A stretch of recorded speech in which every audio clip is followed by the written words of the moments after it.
مصطفیٰ جان رحمت پہ لاکھوں کروڑوں اربوں درود السلام۔ بسم اللہ الرحمن الرحیم۔ السلام علیکم ورحمۃ اللہ وبرکاتہ۔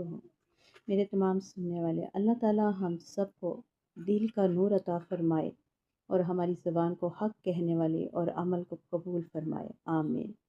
آئیے آج سے قرآن میں سورہ بقرہ آیت نمبر 149 کو وقار، محبت اور سمجھ کے ساتھ پڑھتے اور سیکھتے ہیں۔ ترجمہ: بے شک جو لوگ ہماری نازل کی ہوئی واضح نشانیوں اور ہدایت کو چھپاتے ہیں اس کے بعد کہ ہم اس کتاب میں لوگوں کے لیے کھول کر بیان کر چکے ہیں، وہی لوگ ہیں جن پر اللہ لعنت کرتا ہے اور لعنت کرنے والے بھی ان پر لعنت کرتے ہیں۔ استغفر اللہ۔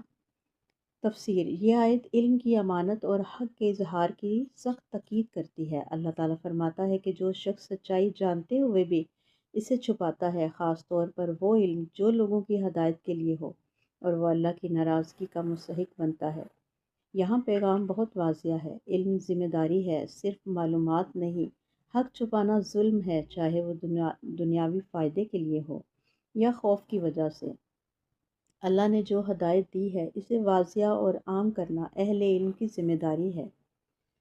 آج ضیاء القرآن میں ہم نے جو سیکھا، جو حق ہمیں معلوم ہو اسے حکمت اور نرمی کے ساتھ آگے پہنچائیں۔ دین کا علم سیکھ کر چھپانا نہیں، پھیلانا ہے۔ اللہ کی رضا علم کے اظہار حق میں ہے، نہ کہ خاموشی میں۔ دعا ہے رب کریم سے، اللہ ہمیں حق پہنچانے والوں میں شامل فرما، حق چھپانے والوں میں نہ بنانا، اور ہمیں قول و عمل میں اخلاص اور حکمت عطا فرما۔ حدیث مبارکہ: رسول اکرم صلی اللہ علیہ وآلہ وسلم نے فرمایا، جس سے علم کے بارے میں سوال کیا جائے اور وہ اس سے چھپائے، قیامت کے دن اس کے منہ میں آگ کی لگام ڈالی جائے گی۔